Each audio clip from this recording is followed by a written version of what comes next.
Buenas tardes, les saludamos desde el Instituto de Estudios Hispánicos de Canarias. Hoy vamos a dar por terminado el quinto ciclo de científicos y tecnólogos canarios que, como saben, está dedicado a Sabino Berthelot en el centenario de su nacimiento. En este caso nos acompaña Alberto Relancio. Saben ustedes que hemos tenido ya 3 sesiones. El primer bloque relacionado con las ciencias naturales, con la historia natural, con Arnoldo Santos Guerra, el segundo día a cargo de Aurelio Martín. Ayer nos acompañó Alejandra Calderón, que entró pues en un bloque quizás más dedicado a la cuestión arqueológica, antropológica, etnográfica, etcétera. Y hoy nos va a acompañar Alberto Relancio. Les mando un mensaje por aquí en nombre de Alejandra Calderón, que cuando se marchaba dice: me olvidé de decir, no se olviden, porque es importante, de que la biología, los genes, en ningún caso determinan la identidad. Ella misma se ponía de ejemplo, como se pone Berthelot, que era un perfecto canario, o lo es ella, pues nacida en otro territorio, se siente canaria, con esa identidad canaria, y bueno, pues sus genes, su ADN, pues no procede de aquí. Y quería hacer esa precisión que yo creo que es muy pertinente. Bueno, voy muy brevemente a presentar a Alberto Relancio Menéndez. Lo primero que quiero decir de Alberto Relancio es que fue mi profesor de filosofía. Realmente para mí es un placer presentar a un profesor. Me dio clase de filosofía en COU. La verdad que fue una asignatura que disfruté especialmente con esas selecciones de textos de filósofos que nos hacían. Hace ya unos poquitos años nada más. Yo creo que no llevabas mucho tiempo de llegado aquí a Canarias. Y bueno, siempre ha sido una persona muy accesible, que siempre está ahí para lo que se requiera, y la verdad es que es una faceta que se valora especialmente. Me contaba ahora que es flamante doctor en filosofía, hace muy pocos meses. A los doctores de pandemia creo que les van a dar un título especial. Me estaba contando las vicisitudes vividas para obtener ese título. Y bueno, aparte de esa dimensión de doctor en filosofía y de profesor del Instituto de Los Realejos, que imparte esas materias, pues es coordinador de didáctica y divulgación de la Fundación Canaria Orotava de Historia de la Ciencia, y además es miembro de ese grupo de Historia Natural del que forma parte también Arnoldo Santos. Es un placer tenerte aquí esta tarde, Alberto. Gracias por tu generosidad y por haber al final accedido a impartirnos esta charla. Y bueno, recordarles a los que nos están viendo que no dejen las preguntas para última hora, que siempre es necesario pues, que se hagan con una cierta antelación y no dejen de hacer las preguntas. Alberto nos va a hablar de un tema fundamental, creo que muy importante, que es el de la etnología y la raza en la obra de Sabino Berthelot. Nos vemos luego. Adelante, Alberto. Gracias. Bueno, pues muchas gracias, Jaime, por la presentación.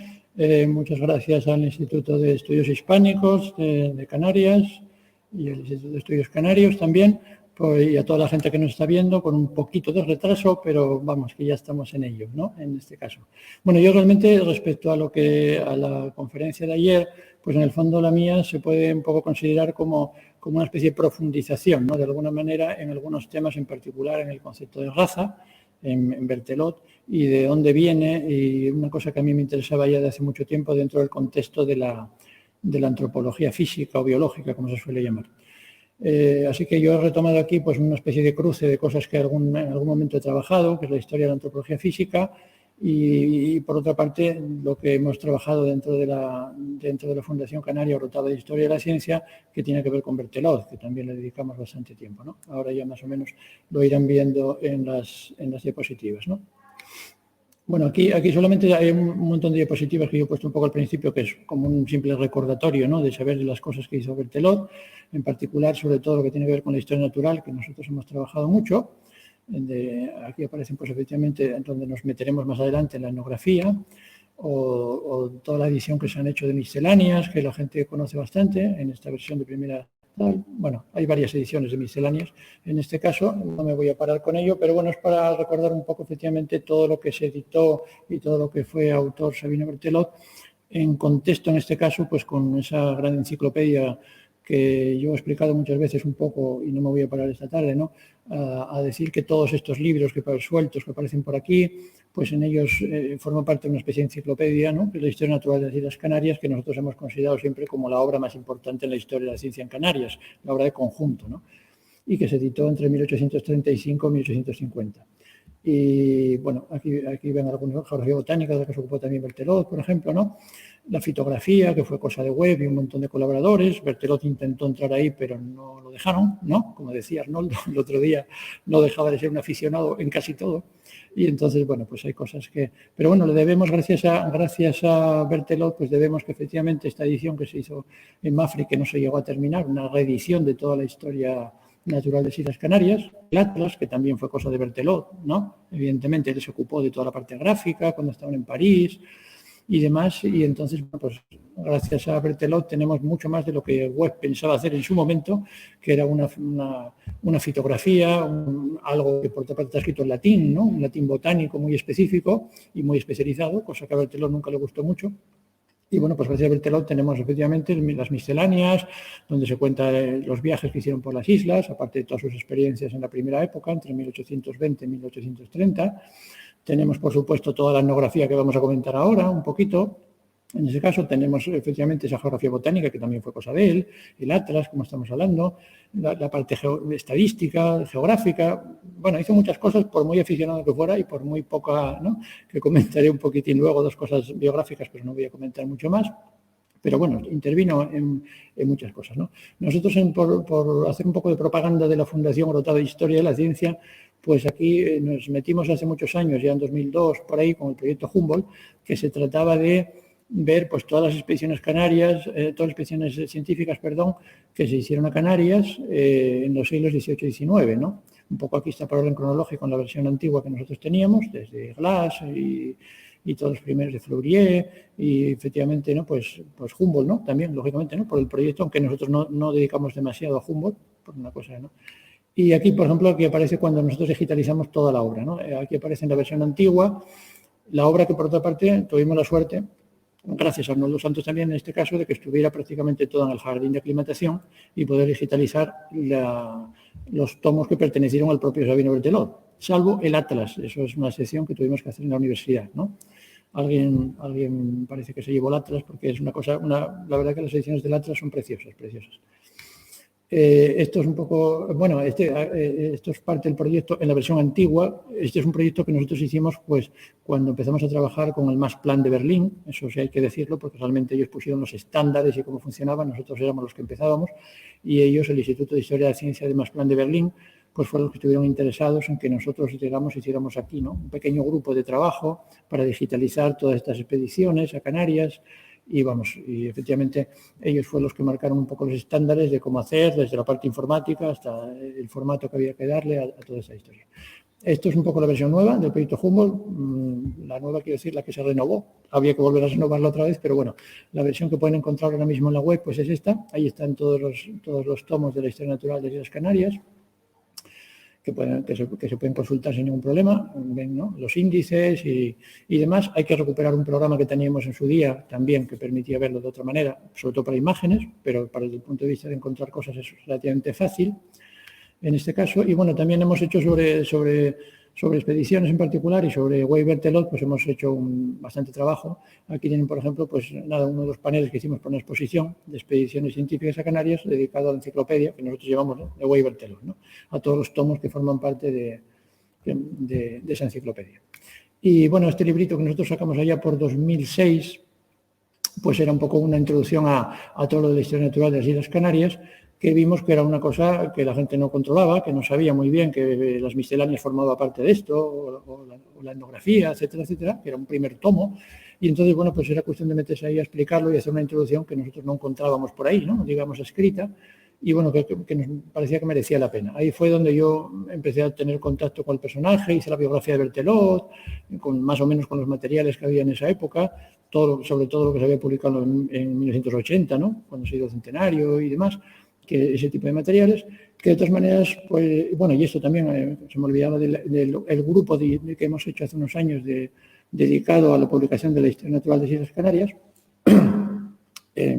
Pedro Suárez, que ha sido el que ha hecho las traducciones, por ejemplo, de cartas, todas las cartas que aparecen, hemos publicado 2 tomos de las cartas de Berthelot a web y las de Moquin-Tandon, menos conocido, pero muy interesante, uno de los personajes realmente importantes de la época en Francia, en ese caso. Y entonces, bueno, pues decía que las traducciones de Pedro Suárez, Arnoldo Santos, por supuesto, importantísimo, y ha sido el que ha ido tirando de esto, Nathalie Lebrun, que colabora con nosotros y que es un lujo absoluto, desde luego.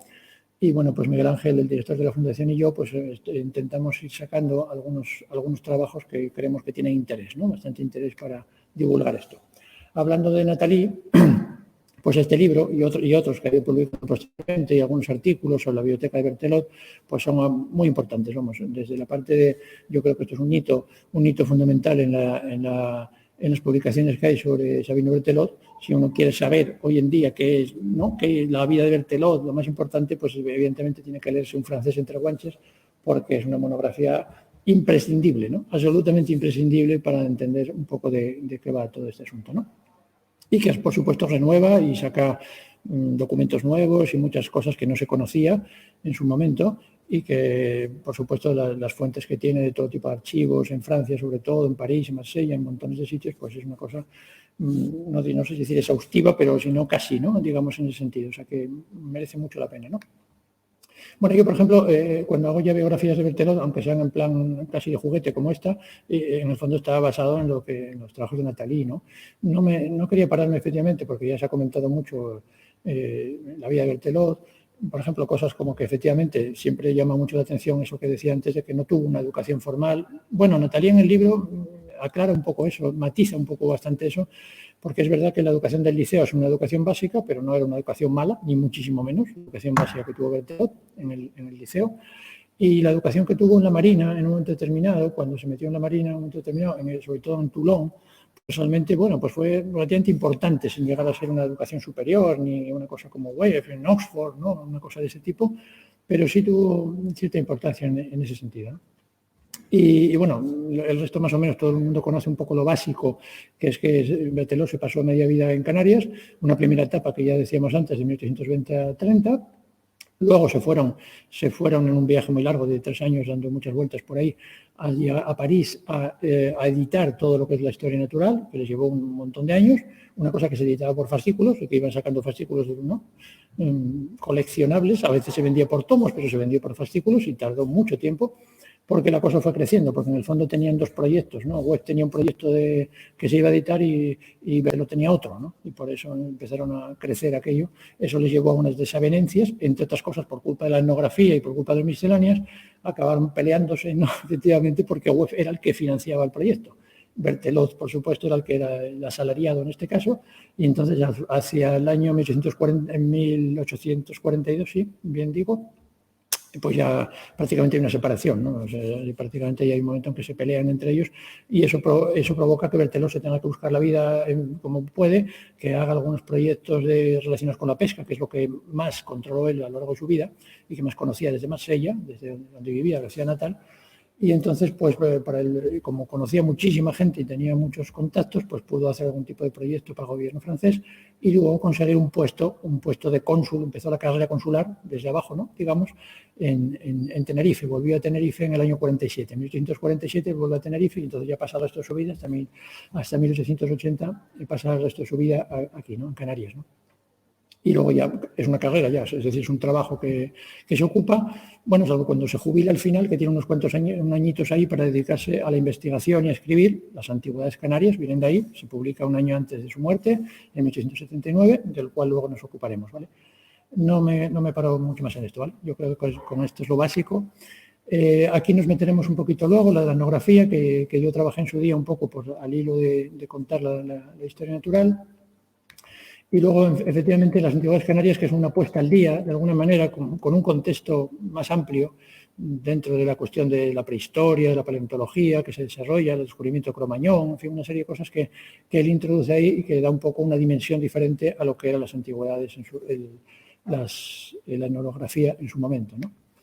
Esta es la versión digital que nosotros hemos digitalizado de Antigüedades Canarias, la versión original de las Antigüedades Canarias, colgada en nuestra página web de la Fundación. Vale, pues me meto muy rapidito, recupero aquí una cosita que hice en su día solamente para meter un poco contexto, un poquitín de contexto, porque creo que si no, no se entiende gran cosa, de cuando se habla de antropología, de qué estamos hablando, ¿no? Yo en su día, cuando hablo de antropología en general, y más en el siglo XIX, hay que tener en cuenta que antropología, como mínimo, sin meterme en detalles, que da para muchos detalles, hay como varias tradiciones, ¿no?, independientes o relativamente independientes, que son la antropología médica, la antropología física-biológica, que es de la que nosotros nos vamos a ocupar, y la antropología cultural. Quitando ya la antropología filosófica, que se mueve a otro nivel y va por otra historia, y ahí no voy a decir nada. Antropología cultural es la que más o menos acabó siendo la predominante, ¿no? Y es algo que empieza en la segunda mitad del siglo XIX, en el mundo anglosajón, en Inglaterra, en Estados Unidos, y por gente que sigue, casi todos son abogados, curiosamente, ¿no?, hombres de leyes y gente que interesa las instituciones y que siguen un modelo evolucionista, ¿no?, en ese caso. Pero recuerden, son antropólogos culturales. Y bueno, por supuesto, aquí en Canarias, como todo el mundo en España, pues la referencia de la antropología cultural que fue durante mucho tiempo, pues era Marvin Harris, ¿no? Marvin Harris era, yo todavía llegué a ver en el Cabildo, ¿no?, en Santa Cruz, a Marvin Harris dando una conferencia, pues no sé, en el año 90 o algo así, ¿no? Debió ser.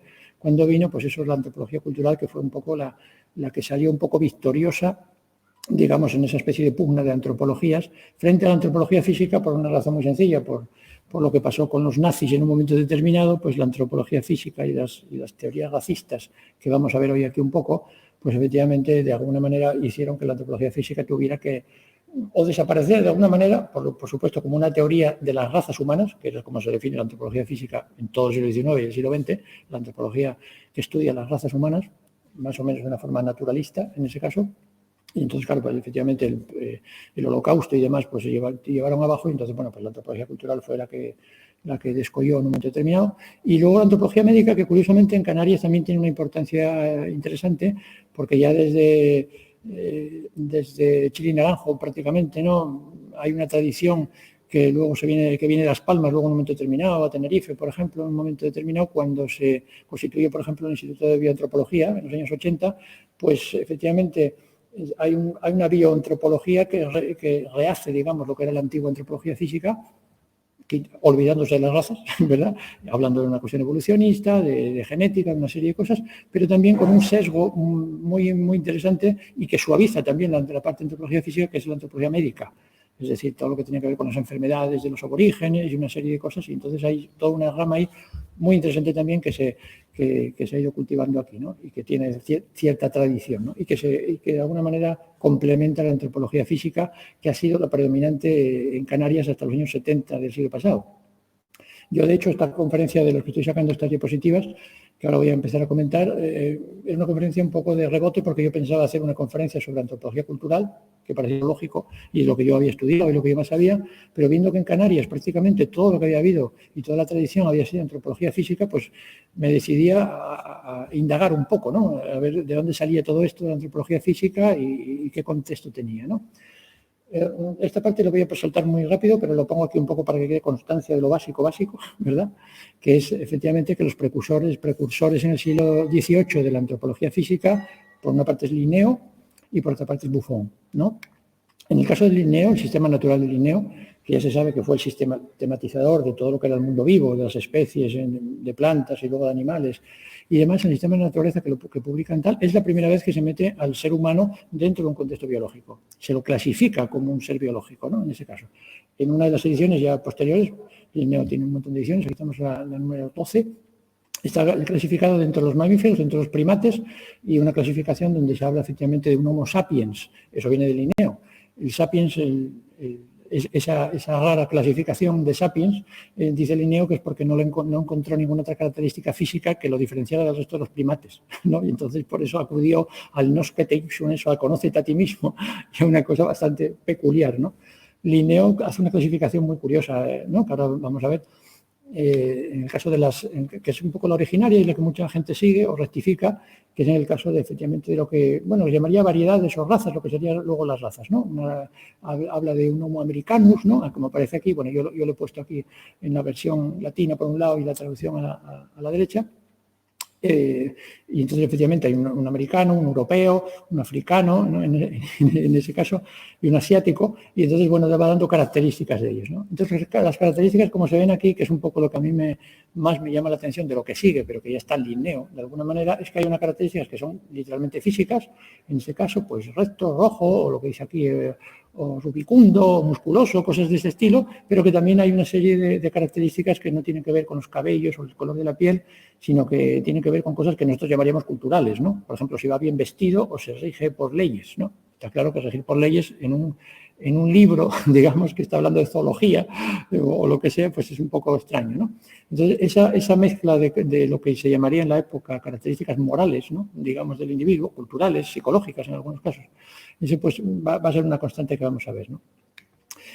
Bueno, esto es Buffon, no me paro en Buffon porque también hace una distinción de variedades o razas, variedades, suele tender a... y hace una clasificación que también mezcla ese tipo de características físicas, psicológicas, morales en el sentido de la época, en ese caso, es decir, de origen cultural, llamaríamos hoy en día, vamos a decirlo así. Y lo que hace Buffon es meter dentro de su historia natural general y particular pues una historia natural del hombre, ¿no? Hay un apartado, un momento determinado que dedica a la historia natural del hombre. Recuerden ahí como historia natural, un momento determinado, pues un poco más adelante se empezará a hablar de biología, aquí todavía no, pero Lamarck y todo demás mete el término. Pero bueno, aquí se habla de historia natural y se habla de variedades de humanos y demás. No me paro tampoco. Me paro un poquitín más en el fundador. Bueno, mucha gente considera que Buffon fue el fundador, pero, y sobre todo los franceses, evidentemente, pero para mucha gente Blumenbach fue el fundador de la antropología física, ¿no? Blumenbach, que fue un médico alemán, que hace una tesis doctoral, efectivamente, sobre las diferentes variedades del género humano y que luego republica. Las fechas aquí son importantes, ¿no? Porque estamos en los años 90 del siglo XVIII, todavía en el siglo XVIII, todo esto que estamos comentando, Linneo y demás, es importante por cómo el cambio de mentalidad de un siglo a otro y cómo se plantea. Y bueno, pues Blumenbach es el que empieza a meter, por un lado, toda lo que va a ser una obsesión por los cráneos, ¿no? Que se va a durar durante muchas décadas, ¿no? Y las normas de cómo medir, por ejemplo, esta parte de abajo, donde se ven los cráneos, porque ahí lo que está midiendo Blumenbach efectivamente es lo que se llama en antropología el prognatismo, ¿no? El saliente de las mandíbulas, o si la cara es plana o no es plana respecto a la frente, ¿no? En este caso, o si hay protuberancias supraorbitales en los ojos o lo que sea, ¿no? Solo me paro en Blumenbach para decir un poco, porque Blumenbach fue un poco el modelo que siguió mucha gente incluso todavía la terminología de raza caucasiana se sigue utilizando, ¿no? Es la de Blumenbach, en sentido, pues un cráneo que había en el Cáucaso y que le parecía que era el modelo por antonomasia de la raza blanca, ¿no? En ese caso. Bueno, aunque el mapa no se ve muy bien, en este caso era por intentar reproducir un poco las zonas que delimitaba Blumenbach para las diferentes razas, ¿no? La caucasiana o la blanca, la raza amarilla o mongólica, la raza etíope o negra, la americana que está aquí en rojo, con los pieles rojos, ¿no? ¿Verdad? Y una malaya que aparece por ahí en la zona de Filipinas, Malasia y demás, ¿no?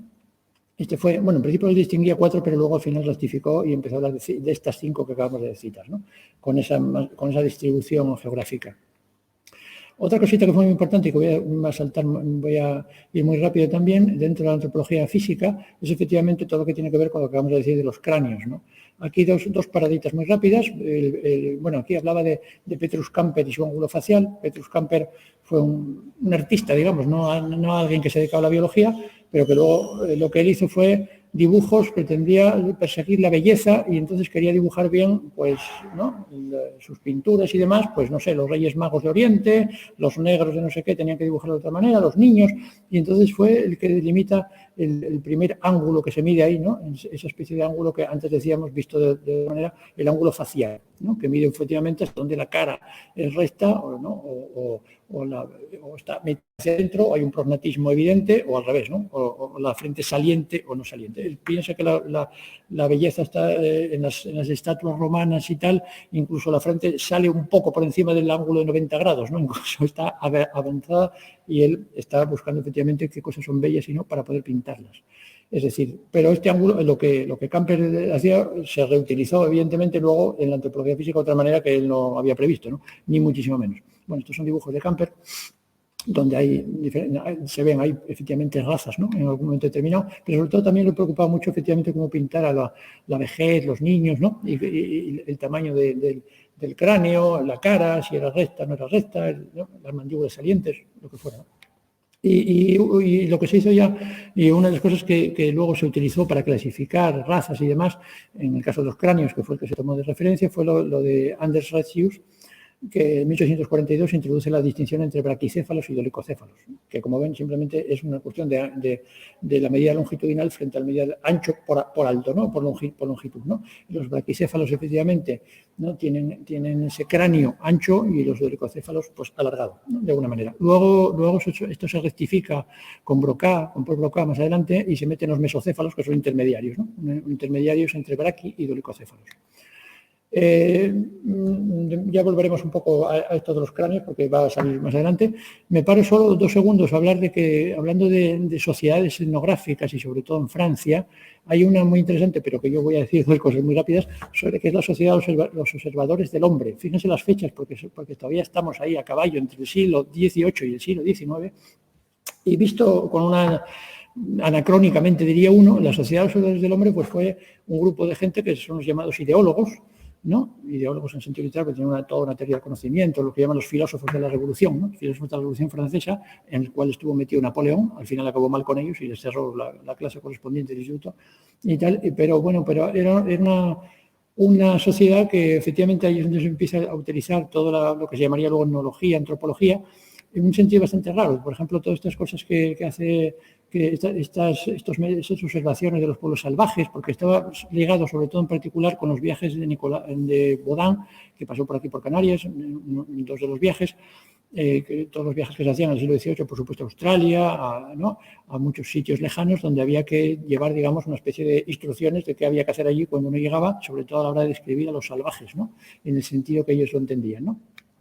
Digo que, bueno, y las diferentes razas de hombres, Cuvier, por ejemplo, aquí da una serie de instrucciones, ¿no? Instrucción de las investigaciones, de las diferencias anatómicas de las razas de hombres, incluso Perron, que es un discípulo de Cuvier, ¿no? Pues se autocalifica el mismo de antropólogo. Es una de las primeras veces donde la palabra antropología no se utilizaba para eso. La palabra antropología se movía en términos filosóficos. Kant la utiliza, por ejemplo, Kant utiliza la antropología práctica y demás.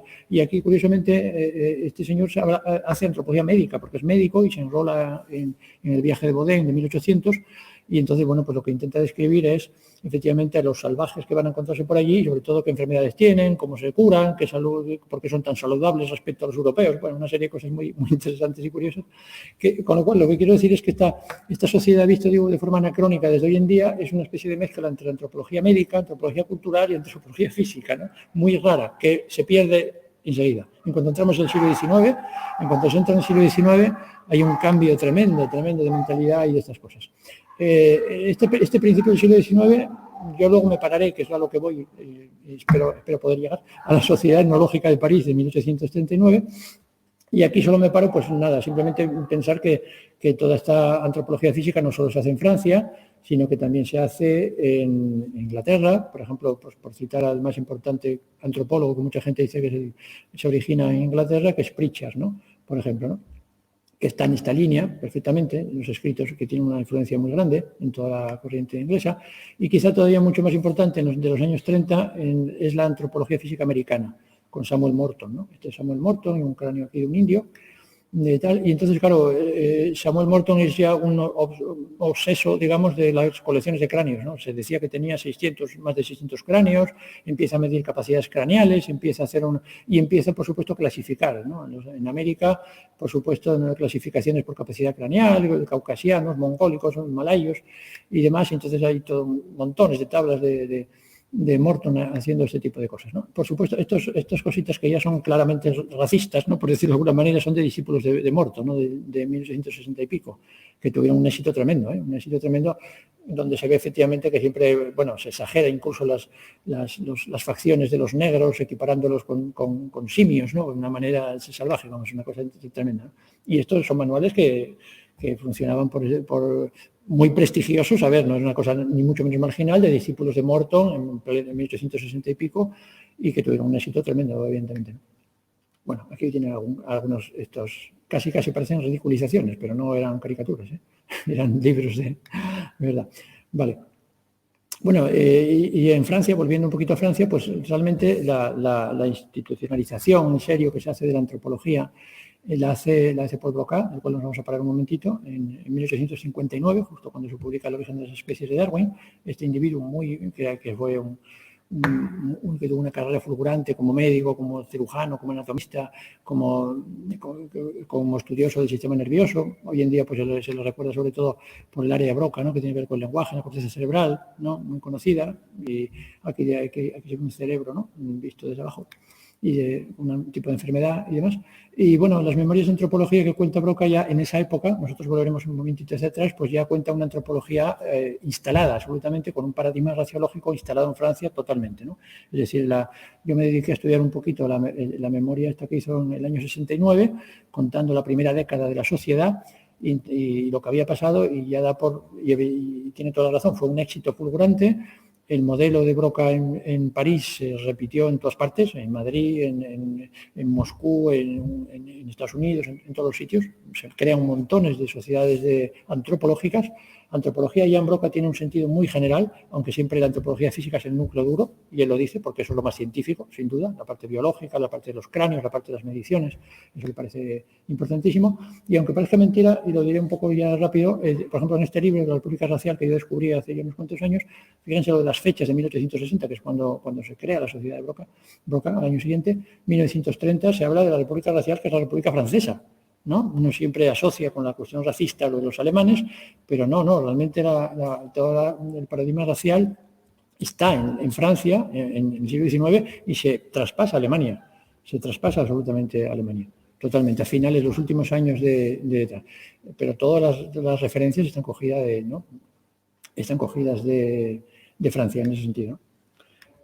Bueno, me meto en a lo que iba, ¿no? Un momentito, que es la Sociedad Etnológica de París, volviendo un poco hacia atrás, 1839, cuando se crea la sociedad, y en particular a este sujeto muy importante que va a tener una influencia tremenda. Yo creo que todas las tesis raciales salen de William Frederick Edwards, un jamaicano que luego se nacionaliza francés en esta época, no, el 28, 29, por ahí se nacionaliza francés, pero bueno, de origen jamaicano, y la familia pasa por Bélgica y demás.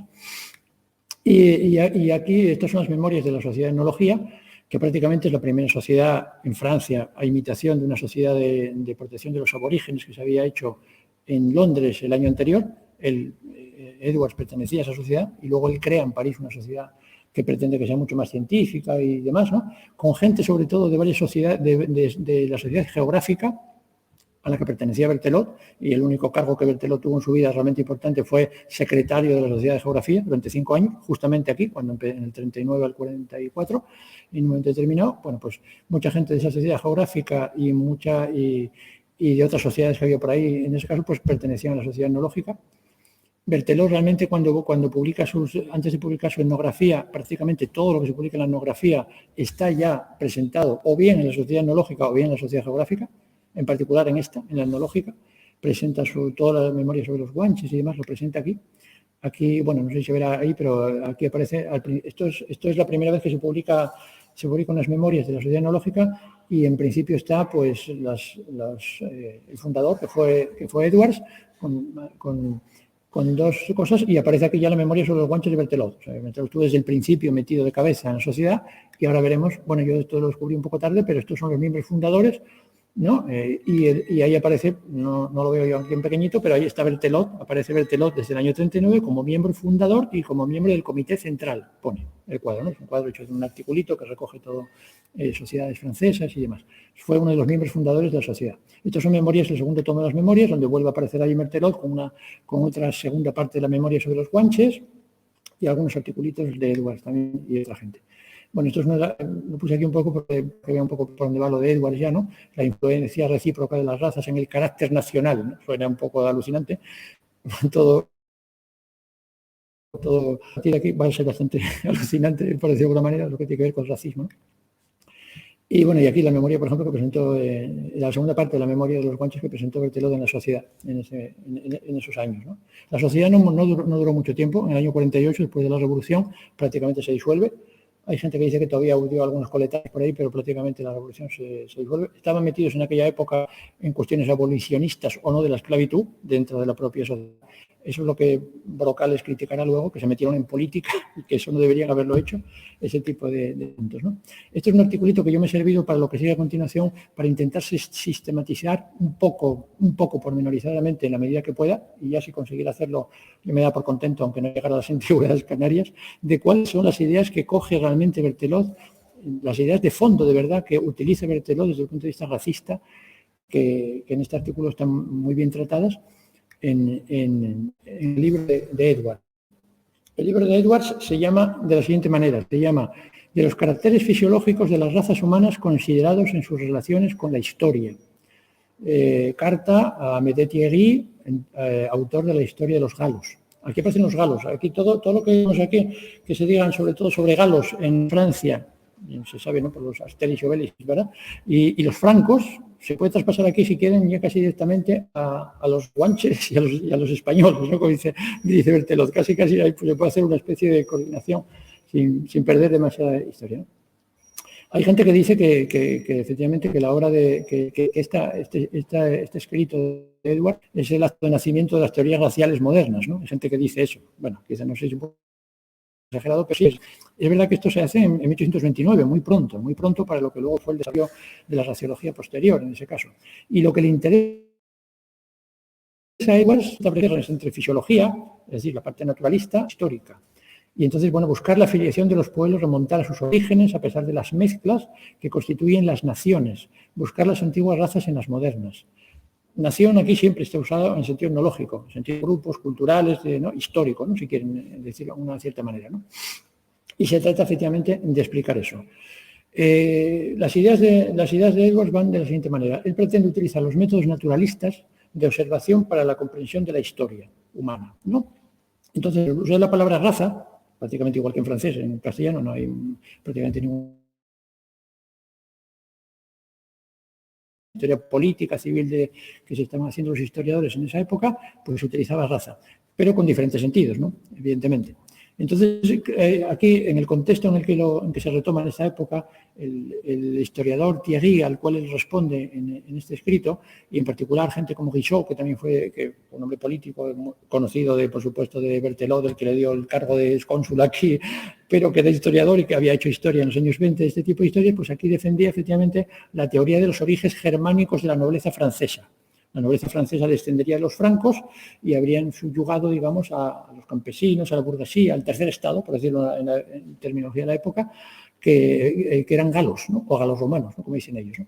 Esta pelea aquí dicho en términos históricos, ¿no? Estamos hablando en términos históricos, pero fíjense que esta teoría de los orígenes germánicos es el inicio de lo que va a ser luego el conde de Gobineau y la raza aria, prácticamente, ya empieza aquí esta idea. Bueno, pues en este contexto, efectivamente, la raza se utiliza, en estos escritos históricos de Thierry y de Guichot, se utiliza con un sentido de origen, de linaje, de estirpe, ¿no?, en términos fundamentales.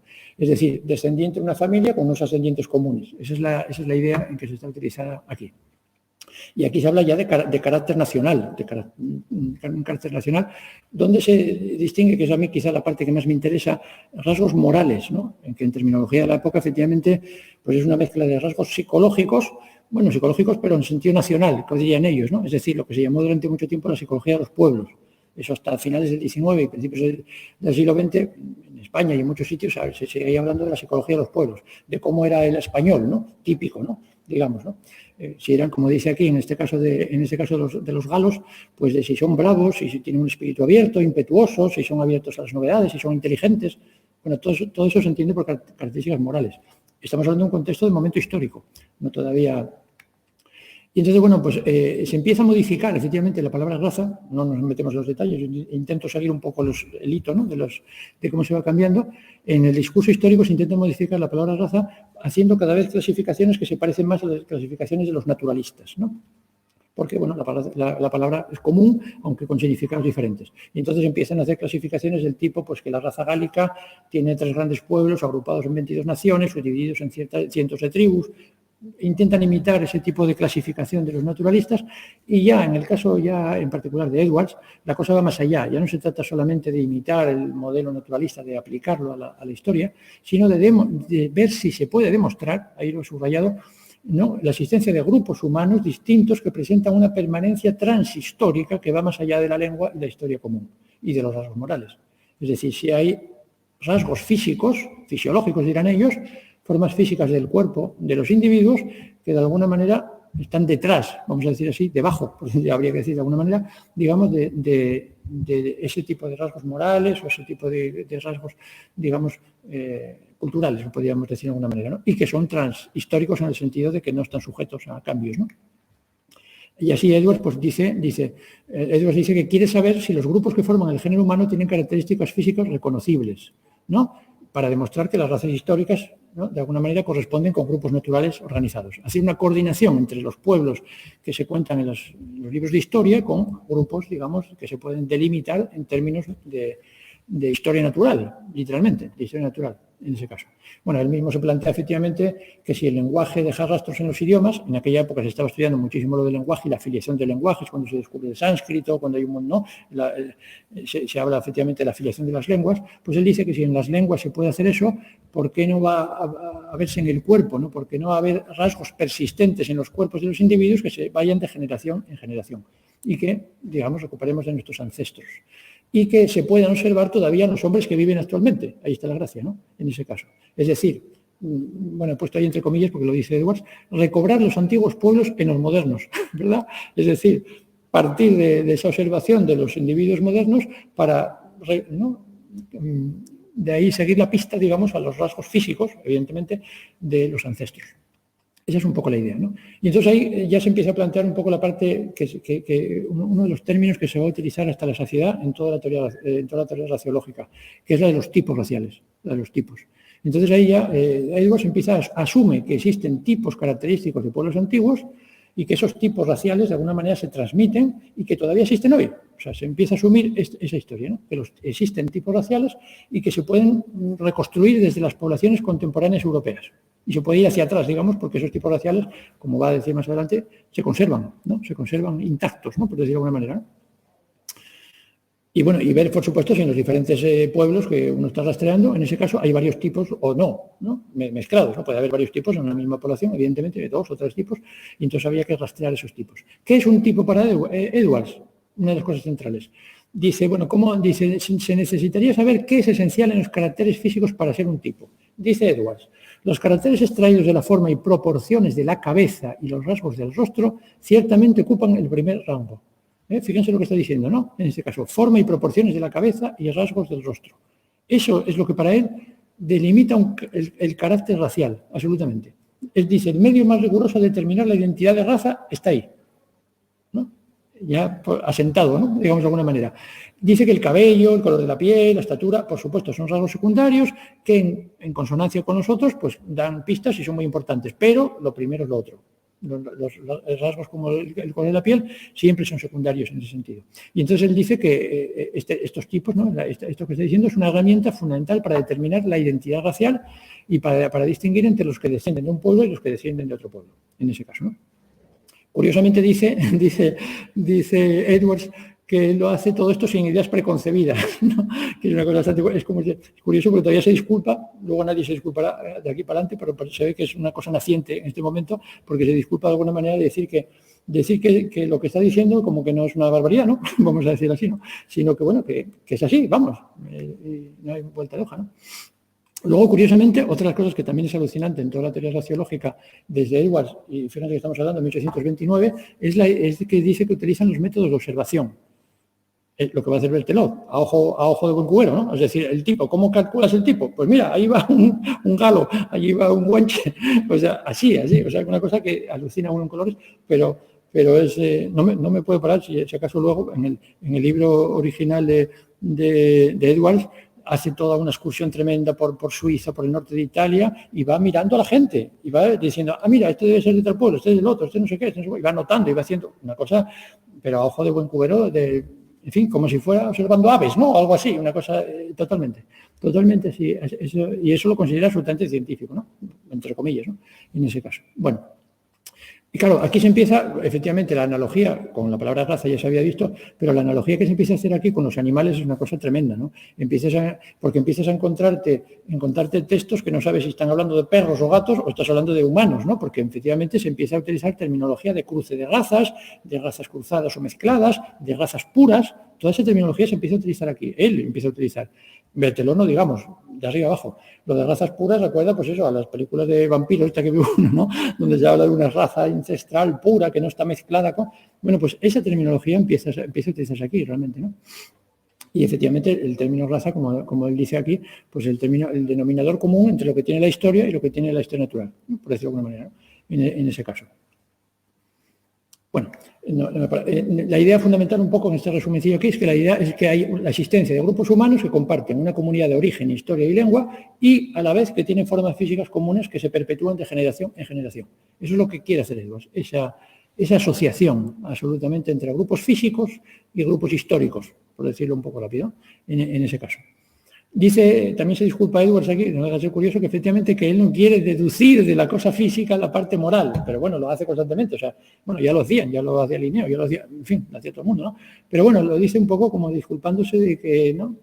Por eso se ve que parece una época de transición esto, ¿no? Todavía. Por ejemplo, Blumenbach, por ejemplo, es claramente antirracista, y lo dice totalmente, que no se pueden clasificar a las razas por tal. Blumenbach escribiendo a finales del XIX, principios del XX.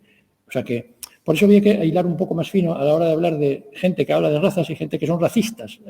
Y no es fácil delimitar eso, ¿no? Una de las cosas es efectivamente lo que hace Morton, ¿no? Clasificar las razas, ¿no? Por capacidades craneales y, por supuesto, lo que dice aquí Edwards. En el momento en que ya haces esta asociación entre grupos históricos y demás, entonces, claro, y empiezas a hablar de cosas intelectuales o morales, casi, bueno, en fin, ¿no? Es muy difícil no caer en el racismo, ¿no? Por decirlo de alguna manera. Por ejemplo, en el caso de Thierry se hablaba de que la civilización, que fue un concepto que se creó en Francia en esta época, a principios del XIX, no afecta para nada a las razas. Va a ser curioso, ¿verdad? Hasta dónde, ¿no? Y en el caso de Edwards se dice que efectivamente no conocemos la influencia de la civilización en las razas humanas y que en cualquier caso no provoca ningún cambio en el tipo. El tipo racial, ahí no se toca, ¿no? Fíjense en esto, si todo esto que hemos dicho tiene una Berthelot en la cabeza, es que esto es Berthelot, ¿no? La parte final está todavía más exagerada, si quieren. Dice, las invasiones extranjeras, las conquistas, las migraciones no alteran las características fundamentales de los tipos y no alteran fundamentalmente una raza. O sea que aunque haya mezclas, aunque haya invasiones, aunque haya conquistas, el tipo sigue ahí, siempre y cuando sobreviva, ¿no? El tipo, de alguna manera, los individuos, ¿no? En ese caso. Bueno, entonces aquí el concepto de raza efectivamente se convierte en una especie de concepto transhistórico, cultural, cristaliza una serie de cosas. Vale, esto es lo que quería contar lo más importante, no sé si voy bien de tiempo, no sé cómo voy.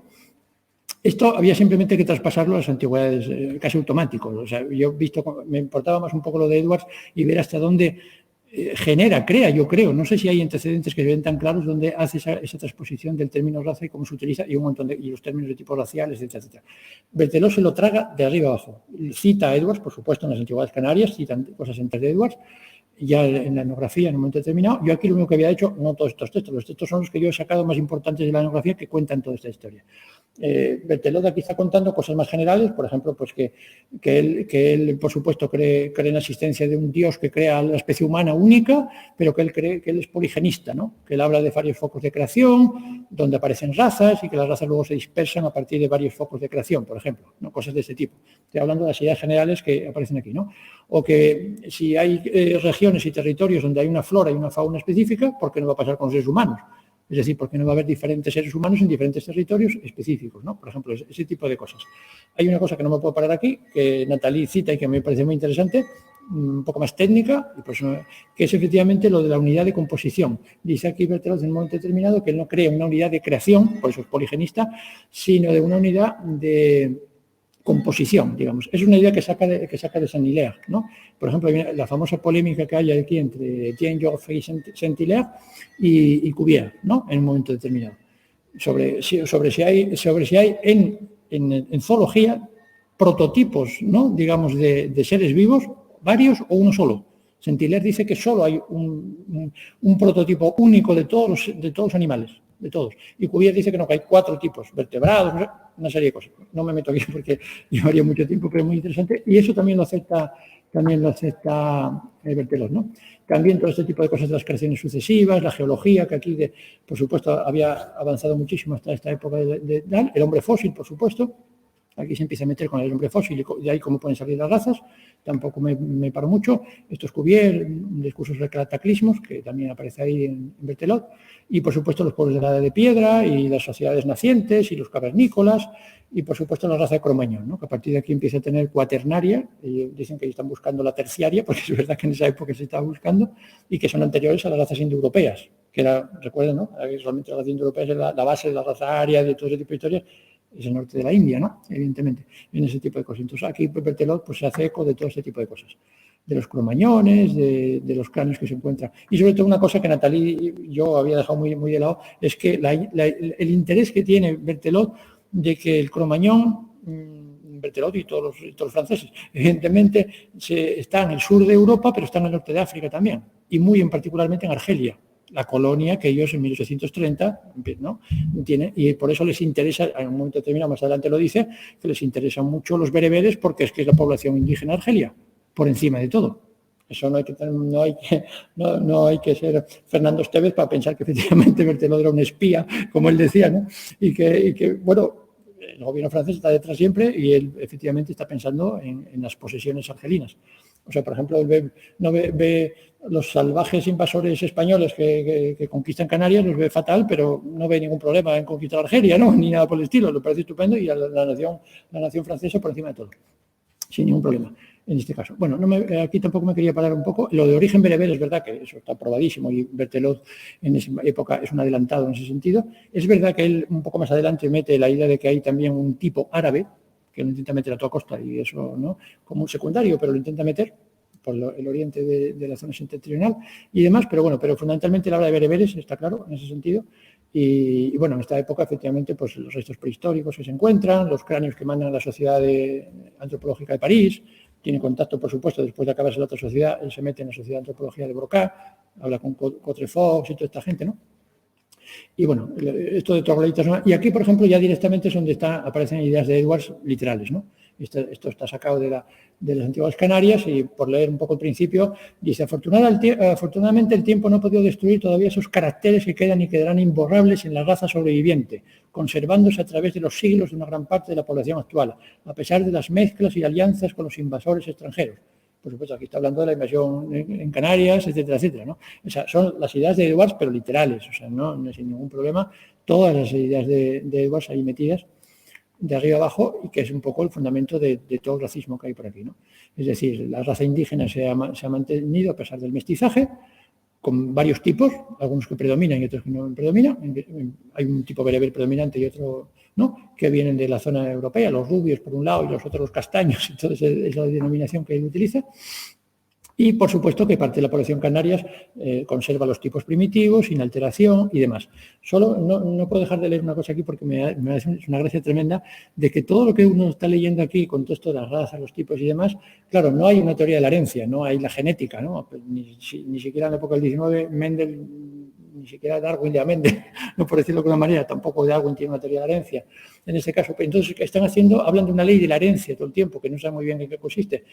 También a ojo, externa, ¿no? Vamos a decir así, porque no saben las causas. Dice Berthelot en este texto.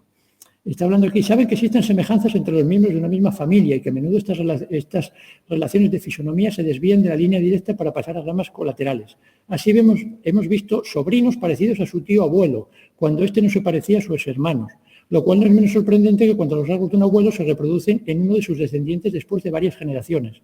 He citado ejemplos de este hecho singular que observé en Tenerife durante mi primera estancia en esta isla. En cuanto a su explicación, la creo imposible. Es un secreto de la naturaleza. Es decir, no entiende efectivamente por qué, ¿no?, los parecidos entre sobrinos, tíos abuelos y por qué aparecen o desaparecen.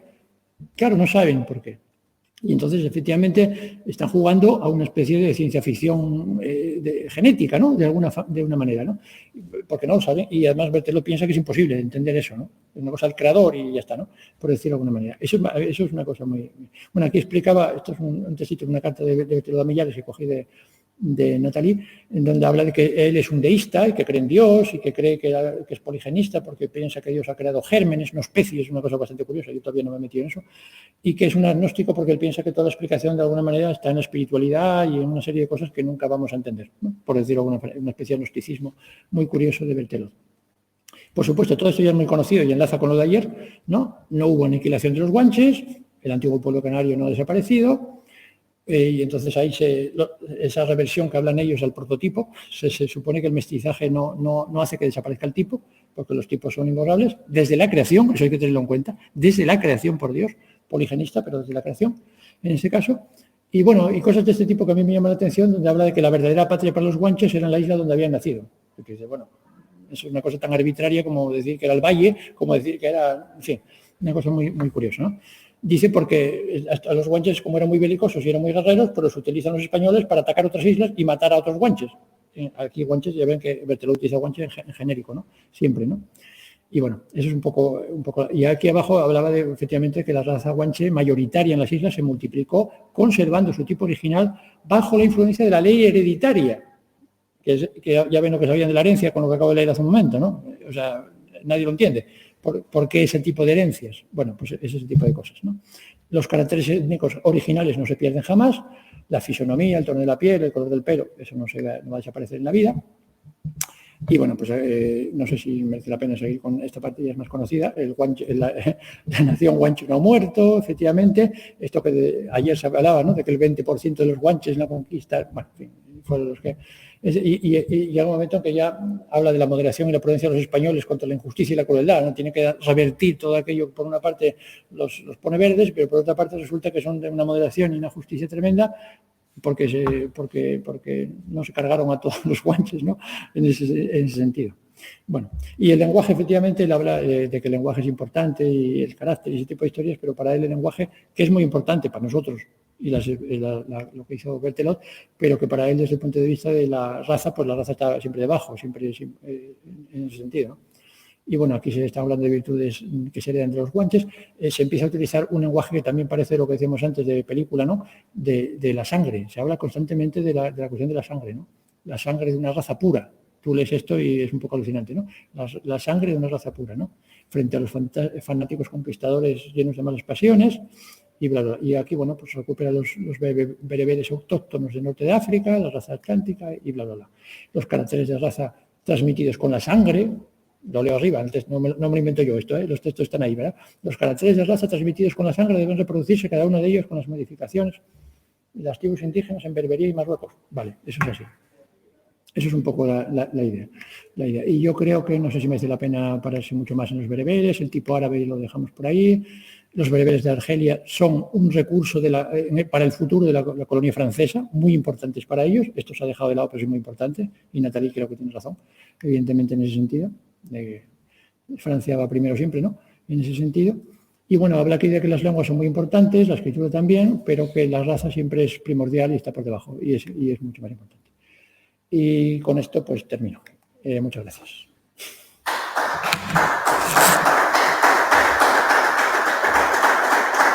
Bueno, espero estar más o menos en tiempo.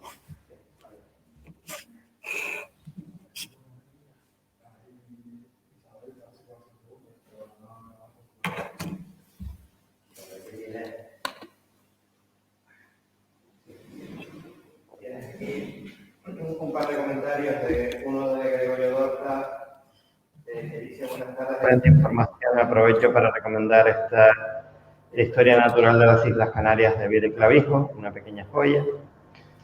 El mismo Gregorio Dorta dice: muy interesante, hace poco estuve viendo Historia Natural de las Islas Canarias de Berthelot, qué preciosidad de dibujos en las islas en aquel tiempo sobre 1830. Felicidades. Rosaura Afonso López dice: enhorabuena, muy interesante la conferencia. Isabel Castellano dice: saludos, tengo preguntas. Y estamos esperando. Mientras llegan las preguntas, es curioso, aprovecho para felicitarte, me ha parecido fascinante esa entresaca de textos que has hecho, que realmente, bueno, es curioso que al leerlo, son ideas que permanecen en algún sector de la propia población, ¿no? Esa pureza racial, esa resistencia a cualquier tipo de mezcla, a sentirse refractario, a relacionarse de cualquier manera con los conquistadores y a pensar que esa raza pura permanece, ¿no?, en la población actual. De verdad que sorprende como, vamos, parece que cuando lees determinadas ideas o cuestiones expresadas muy actuales, estás leyendo a Berthelot y a Williams y esas ideas. Sí, es verdad. Vamos, yo de hecho no lo pude poner porque ya lo viste antes, ¿no? Los artículos de periódico que salen ahora con cuestiones de genética, efectivamente, y cómo se interpreta esa genética, efectivamente, porque está claro que después de la genética de poblaciones, sobre todo, y a partir de los años 50, 60, el concepto de raza no tenía sentido, en términos genéticos no tiene sentido. Para que entienda un poco de qué va el asunto. Pero claro, eso es interpretar. Entonces, efectivamente, todo esto es importantísimos, como la chica de ayer, ¿no?, que nos estaba contando lo que están haciendo, importantísimos, para el que está fuera un poco, para el profano de alguna manera, y para el que interesado, como tú dices, en cierto tipo de temas, los interpretan de una cierta manera, ¿no? Es decir, pues se hablaba, a mí me hacía gracia porque se hablaba de genes guanches, ¿no? Entonces dices, bueno, vamos a ver, ¿qué es un gen guanche? ¿No? ¿Qué significa un gen guanche? Sí, se hablaba de esa manera. Es decir, sin entender un poco, o de porcentajes, como diciendo, somos más o menos guanches porque tenemos más o menos de... Estás hablando de diferencias genéticas con los bereberes, con esto, con lo otro, ¿no? Claro, a lo mejor si se dice al revés, si se dice, pues si tenemos, no sé, genes bereberes, pues a lo mejor es una peor, claro, porque no puedes reivindicar a los bereberes. Y eso, pero de otra manera, efectivamente, es decir, que se puede manipular la parte esa, ¿no? Esa advertencia que tú hacías al principio, precisamente de la genética, claro, la genética ha sido importantísima para tirar abajo, efectivamente, esa pretensión que intenta Williams ahí de grupos humanos con rasgos característicos que genéticamente no serían juntos nunca. Hay todas las variedades posibles, había y por haber, y eso no tiene ningún sentido en cuanto a proporciones genéticas, pero que luego para el profano, como tú dices, evidentemente cualquier cifra, cualquier cosa que diga somos más guanches o menos guanches o algo así, al peso, ¿no? Un poco como Berthelot viéndolo por la calle, ¿no? Dice, mira, he visto un guanche. En ese sentido, pues lo utilizan, a pesar de que justo la genética va por otro lado, ¿no? Precisamente. Pero efectivamente, esa vulgarización leyéndolo ahí impresiona un poco, ¿no? Cuando lo entresacas y hablas de razas puras, de la sangre transmitida, de no sé, y que Berthelot está hablando, y sobre todo en las antigüedades, donde está hablando de la creación de Dios y de que esos tipos de que se crearon es imposible que se cambien. Y bueno, ya se ha visto, no lo he dicho, pero ya se ha visto que Berthelot no admite la teoría de la evolución, evidentemente. Eso está clarísimo. Él lee a Darwin en los últimos años y él dice que no le convence esas teorías evolucionistas y no sé qué, que no va por ahí. Él es un deísta, no sé cuánto, él cree en creaciones sucesivas o simultáneas y efectivamente que en creaciones que de alguna manera es un esencialismo puro, ¿no? La esencia está ahí y eso no me la cambies porque eso no hay forma de cambiarla. Entonces, claro, si partes de esa base, todo lo que digas por encima, pues... Con lo cual también hacen unas virguerías rarísimas para ver cómo se entrecruzan las poblaciones con los tipos, ¿no? Porque los tipos están ahí, pero no se sabe muy bien qué tipo y cómo se mezclan y cómo se hace. Tú lees eso y es difícil de entender porque están hablando de cosas que ya en el siglo XIX efectivamente son dificilísimas. A ver, no le vamos a achacar esto a Berthelot exclusivamente. Es toda una tradición larguísima, pero larguísima, que bueno, dices, vale, en el siglo XIX, pero es que eso no se acaba en el siglo XIX. Tú puedes coger efectivamente en el siglo XX. Bueno, por seguir lo de la tradición canaria, lo de Ilse Wyszynski, la famosa ¿no?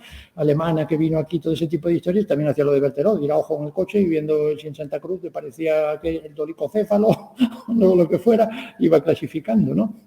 Y entonces, y bueno, todo el mundo sabe, Farrugia de la Rosa lo dijo en su día y lo publicó, que toda esta gente eran nazis, ¿no? De alguna manera, de partidos nazis, Fischer, toda esta gente pertenecía a ese tipo de cosas y estaban buscando, pues eso, la raza aria, la no sé qué, y aquí vinieron a buscar ese tipo de cosas. Entonces también da un poco de miedo porque si no piensas, no, es que eso era el 19. No, eso no fue el 19. Eso estás hablando de cosas del 75. Eso es lo que a mí me llamó la atención. Cuando yo me puse a hacer, por eso hice la conferencia esa de la historia de antropología física, que no es una cosa histórica que se haya perdido. A pesar de que la UNESCO hizo 1000 historias después de la Segunda Guerra Mundial, a pesar de Montagu, a pesar de un montón de gente, de cosas que se sacaron en público, por debajo siguió funcionando la raciología. Ya no solo a nivel popular, sino gente que presentaba trabajos que son absolutamente racistas, pero sin ninguna cosa. En los años 70, incluso en los 80, si quieres, ¿no? Todavía había ese tipo de cosas ahí. Eso es bastante... Y, por supuesto, como tú dices, lees el periódico y las ideas a lo mejor no dicen raza, ¿vale? A lo mejor no se utiliza la palabra raza, pero la idea es la misma. Hay un pozo ahí, no cabe duda. Sí. Hizo las preguntas, ¿verdad? Vamos a ver qué ha dicho Isabel. Vale. Julio Afonso te dice, muy interesante, enhorabuena. Natalie Lebrun también, muy interesante, Alberto, muchas gracias. Nos estaba siguiendo Natalie Lebrun. Y Isabel Castellano Ramos tiene dos preguntas. La primera, ¿se puede identificar el inicio de la antropología física con la defensa de la raciología? Esa es la primera. No, antes yo decía que efectivamente esa especie de criterio entre que la primera versión del siglo XVIII y demás, y lo de Blumenbach en particular, es muy llamativo, porque mucha gente coloca en Blumenbach el inicio de la antropología física, sin duda, y incluso toda la cuestión de los cráneos, y bueno, aunque él utilizaba muchas más cosas, ¿no?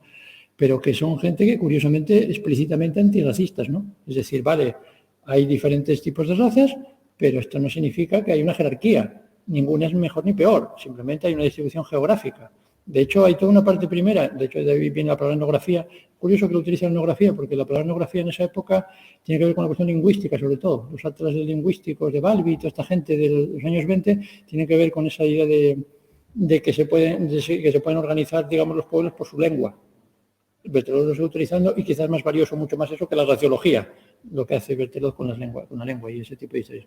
Pero en una primera época precisamente da la sensación de que se puede mantener separado, ¿no? De que de alguna manera la historia natural del hombre de Buffon, de alguna manera, es una especie de estudio zoológico donde ahí no se meten a valorar. Pero claro, llega un momento en que te metes en el siglo XIX y en estos años 20 en que ahí ya la cosa se dispara.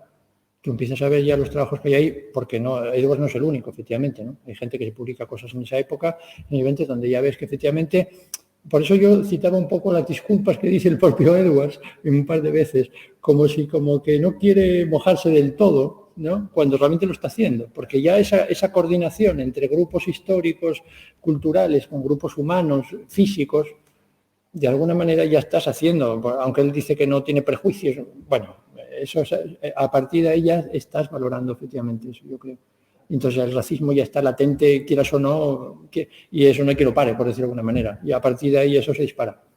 Aparte de, por supuesto, los motivos políticos, ¿no? Porque es una especie de toda esta raciología y toda esta especie de cráneos por todas partes y todas esas cosas que hacen incluso Broca, gente con un prestigio brutal. Dices tú, pero es una ciencia ficción, en el fondo.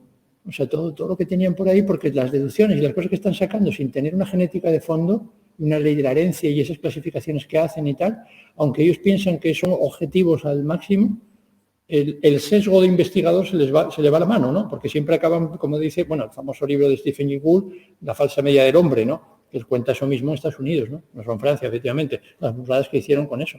Y como efectivamente las clasificaciones curiosamente científicas, a veces habla de racismo científico, alucino, ¿no? En ese sentido, siempre colocaban los blancos encima, ¿no? Los blancos arriba, los indios en medio, los negros debajo. Evidentemente, mucha gente habla de que el concepto de raza es una construcción cultural, efectivamente, y es cultural. Bueno, y se utiliza para justificar. Estoy recordando algún texto que he visto en España del siglo XX sobre los negros de Guinea Ecuatorial, que efectivamente los califica, ¿no? Diciendo indolentes, demás, o los británicos con respecto a los irlandeses. Hay unos tratados donde los cráneos de los irlandeses, pues dice que son africanos. O sea, todo para, de cierto modo, justificar una dominación política o un... Sí, no, exactamente para el colonialismo, para lo que quieras, ¿no? En ese caso, de una manera muy exagerada, sí, eso es verdad. Eso es verdad. Y hay otra pregunta también de ella que dice, de Isabel Castellano, que dice, ¿se utiliza en zoología el concepto de raza o tipo racial? Hombre, se utilizaba obviamente sí se utilizaba en un momento determinado. Claro, se utilizaba en Buffon y todo eso se utiliza raza o variedad, más o menos como sinónimos en un momento determinado y se utilizó. Ahora ya yo creo que no se utiliza, ¿no? En ese caso porque se contaminó demasiado. Es verdad, en las clasificaciones, pero en esa época sí se utiliza. De hecho, de un poco de lo que tira esta gente, ¿no? De esa ambigüedad del concepto de raza. Como, por ejemplo, el concepto de familia, también, a veces, ¿no? no utilizamos de familia, pero sí hay otro concepto como linaje y eso que suena un poco más a parentesco, otro tipo de cosas que no. Pero hasta aquí sí, en esta época, por lo menos al principio, y algo del siglo XIX sí se utilizaba en ese sentido. Yo creo que eso se dejó de utilizar efectivamente con la cuestión de los nazis en un momento determinado, lo de la raza quedó absolutamente hundido, entre comillas, y entonces ahí mucha gente se queja de que efectivamente de la antropología cultural y de que todo es aprendido, todo es cultural, y entonces, pero eso enseguida volvió hacia atrás. Es decir, yo hice una conferencia sobre la sociobiología de Wilson, por ejemplo, y la sociobiología en los años 70 es un volver otra vez a las bases biológicas del asunto. Por supuesto, a una distancia muy grande de todo esto, pero va un poco por ahí también en ese sentido. Y bueno, a ver, no quiere decir que no se puede utilizar ni la biología ni la genética para apoyar una serie de cosas, pero hay que medir lo que estás utilizando y lo que no estás utilizando. Yo eso lo entiendo. Entiendo, por ejemplo, a Pinker, Steve Pinker, que es un especialista en psicología y en lenguaje y ese tipo de historias, que efectivamente no se puede pensar que todo es construido o que todo es cultural, ¿vale? Puedes admitir perfectamente una herencia sin ningún problema. El asunto es cómo lo trates y de qué, ¿no? Igual que pasa con la genética. Claro, con la genética yo llevaba clase, por ejemplo, libros en algún momento determinado donde se hablaba, ¿tú te acuerdas? No, la genética de la homosexualidad, la genética de Dios. El señor aquel que hablaba de que hay un gen de Dios, pues hombre, a ver, hay que mirarlo hay que tener un poco más. Es decir, que también se puede malinterpretar y desde dentro y ese tipo de cosas. Y entonces nadie está negando que no haya una base genética ni eso, pero efectivamente justificar razas, por ejemplo, hoy en día no tiene sentido. Igual que justificar otra serie de cosas, ¿no? Pero no tiene ningún sentido. A pesar de lo cual todavía funciona hasta cierto punto, sí, hasta cierto punto hasta ahí. Pues Alberto, ha sido un verdadero placer tenerte aquí. Es un tema además que, no sé, entronca con tantas cuestiones actuales, ¿no? Y construcciones culturales, reacciones, momentos, este momento incluso con cuestiones migratorias, de cambios de... En fin, realmente es un tema que yo creo que está muy vigente. Te agradezco muchísimo el enfoque, porque creo que es muy valioso. Y nada, aquí tienes tu casa como siempre para que vuelvas cuando quieras y seguro que te vamos invitando más veces. Y gracias por tu aportación a este ciclo, que con tu conferencia clausuramos. Sabemos que la Fundación Canario Orotava planea realizar diferentes acciones o actividades relativas al centenario de Bertelot. De hecho, yo estoy preparando para eso, pero decidí adelantarlo porque... Muy bien. En fin, bueno. Pues agradecido, ¿no? Decirles que seguiremos esas actividades porque realmente están haciendo un trabajo, creo que fundamental en iluminando la historia de la ciencia en Canarias, que no cabe duda que entronca con la tradición científica europea, porque Canarias era el destino de muchísimos científicos. Y bueno, animarte a seguir con esa labor y bueno, pues nos seguimos viendo por los diferentes sitios y encantado y muchas gracias. Y a ustedes que nos han estado siguiendo, agradecerles el apoyo constante, que hayan estado ahí, sus preguntas, su aliento y bueno, pues a seguir reflexionando y conociendo estos temas pues tan apasionantes para la historia de Canarias. Muchas gracias.